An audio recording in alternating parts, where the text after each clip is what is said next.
amar putusan mengadili menyatakan 1. Mengabulkan permohonan pemohon Undang-Undang Nomor 42 Tahun 2008 tentang Pemilihan Umum Presiden dan Wakil Presiden tidak mempunyai kekuatan hukum mengikat.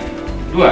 Amar putusan dalam angka 1 tersebut di atas berlaku untuk penyelenggaraan pemilihan umum tahun 2019 dan pemilihan umum seterusnya.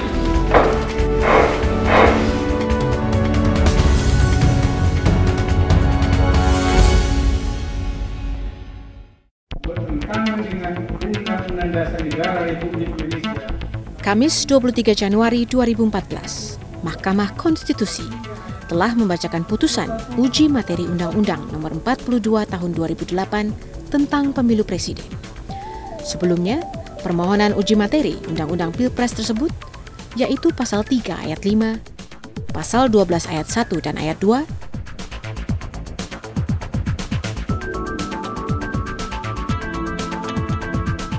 Pasal 14 Ayat 2, dan Pasal 112. Diajukan oleh Aliansi Masyarakat Sipil untuk Pemilu Serentak yang diwakili oleh pakar komunikasi politik Effendi Ghazali. Dalam pembacaan tersebut memutuskan pemilu serentak akan dilakukan pada tahun 2019. Namun presidential threshold atau ambang batas minimal partai politik atau gabungan parpol untuk mengusulkan calon presiden tetap berlaku 20%.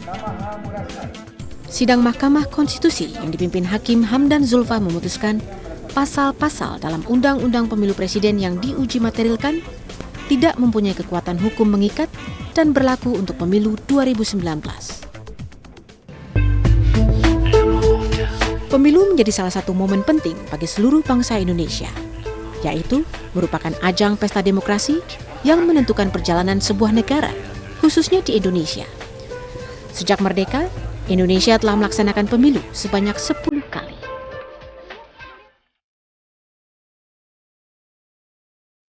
Pemilu pertama dilaksanakan pada tahun 1955. Saat itu pemilu berlangsung saat negara dalam keadaan kurang kondusif. Di sejumlah daerah, masih dilanda teror yang dilakukan oleh Darul Islam atau Tentara Islam Indonesia (TITI). Pemilu ini digelar 2 tahap. Tahap pertama dilakukan pada tanggal 29 September 1955 untuk memilih anggota DPR yang diikuti oleh 29 parpol dan individu. Dan tahap kedua dilakukan pada 15 Desember 1955 untuk memilih anggota konstituante. Pemilu ini dipersiapkan di bawah pemerintahan Perdana Menteri Ali Sostroamidjojo. Namun saat proses pemungutan suara, Ali Sostroamidjojo mengundurkan diri dan kepala pemerintahan dipegang oleh Perdana Menteri Burhanuddin Harahap.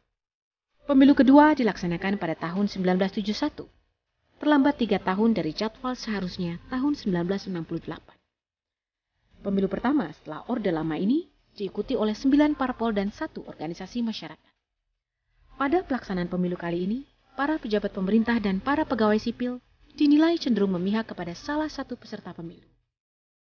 Setelah itu, pemilu diselenggarakan secara teratur setiap 5 tahun sekali, yakni pada tahun 1977, 1982, 1987, 1992, dan 1997.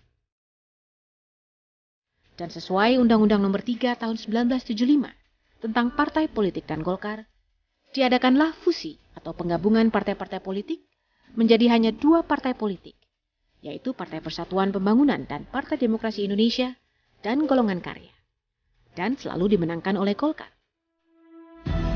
Pemilu berikutnya diselenggarakan pada tahun 1999, tepatnya tanggal 7 Juni.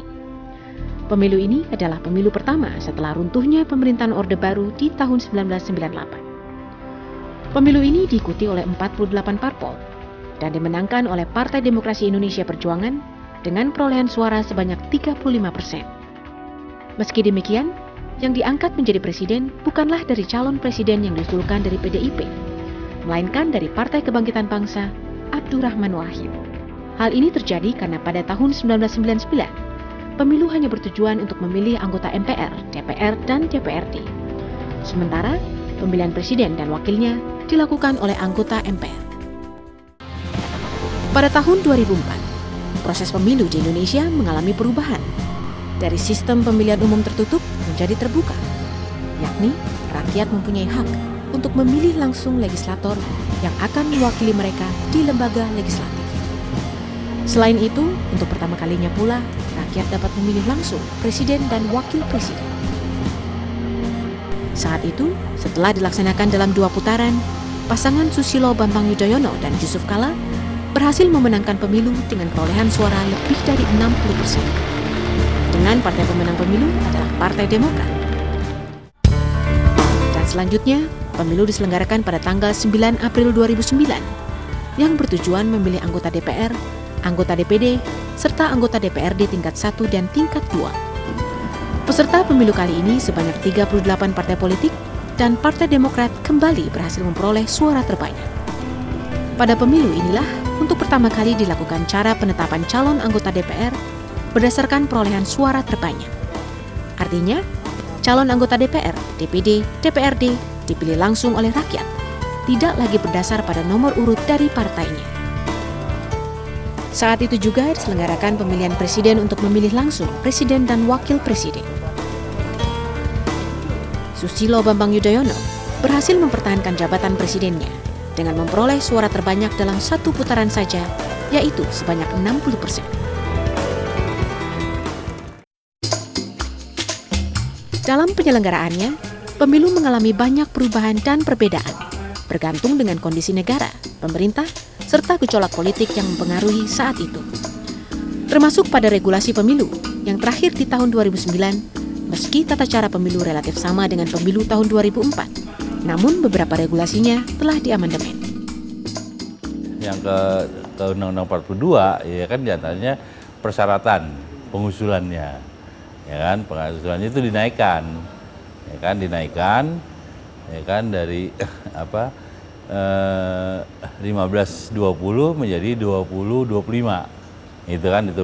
Nah semangatnya itu adalah karena pesan dari teman-teman pelaku perubahan atau yang melakukan amandemen terhadap Undang-Undang Dasar itu adalah mengatakan bahwa ada semangat untuk mengokohkan pengusungan, ya kan calon presiden, ya kan. Nah ini juga menjadi sesuatu yang yang penting, dan apalagi waktu itu ada dinamika juga berkeinginan untuk memasukkan calon independen, ya kan, calon independen. Tapi soal berkaitan dengan independen itu clear, kita bisa menjawab dan menegaskan bahwa itu adalah berkaitan dengan satu hal, bahwa itu adalah hanya bisa dilakukan dengan melakukan perubahan konstitusi, amandemen kembali.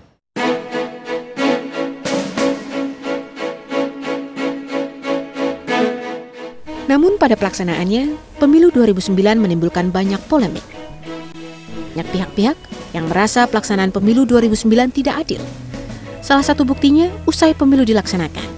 Mahkamah Konstitusi menerima pengajuan perkara perselisihan sebanyak 273 perkara dan yang dikabulkan sebanyak 39 perkara. Pengamat hukum tata negara Refli Harun mengatakan, dengan pemilih terdaftar lebih dari 170 juta, penerapan sistem proporsional dan penentuan pemilih dengan suara terbanyak, pemilu di Indonesia adalah pemilu yang kompleks. Menurutnya, pemilu yang kompleks ini adalah lahan subur bagi terjadinya kekurangan dan kecurangan. Potensi kecurangan tidak hanya antar partai yang bertanding, melainkan juga antar caleg, baik secara eksternal maupun internal. Ya sebenarnya kalau kita lihat ya, dari pemilu 99 lah, di era-era reformasi, gejalanya kan hampir sama. Partai yang kalah itu selalu protes bahwa pemilu itu curang. Kita lihat tahun 99 yang namanya partai-partai politik di KPU yang 48 plus pemerintah 5 kan waktu itu KPU-nya, itu kan mereka kan tidak bisa menerima hasil pemilu, dan yang menetapkan hasil pemilu itu Presiden Habibie. Ketika tahun 2004 lagi-lagi kemudian mereka mengatakan pemilu itu curang, terutama partai-partai kecil. Waktu itu yang pionirnya Syahrir, ya kan? Partai-partai Syahrir, Eros Jarot dan lain sebagainya pada waktu itu mengatakan tidak sah penghitungannya dan lain sebagainya, penuh kecurangan karena mereka kalah. Nah pada tahun 2009 giliran kelompok PDIP yang mengatakan kemudian pemilu penuh kecurangan, DPT dipermainkan dan lain sebagainya. Nah fenomena yang sama akan sangat mungkin terjadi pada tahun 2014. Dan berdasarkan perjalanan panjang pelaksanaan pemilu di Indonesia, pada tahun 2008, Dewan Perwakilan Rakyat mengamandemen Undang-Undang Pemilu. Sebetulnya begini, dari segi penjaringan calon presiden itu belum.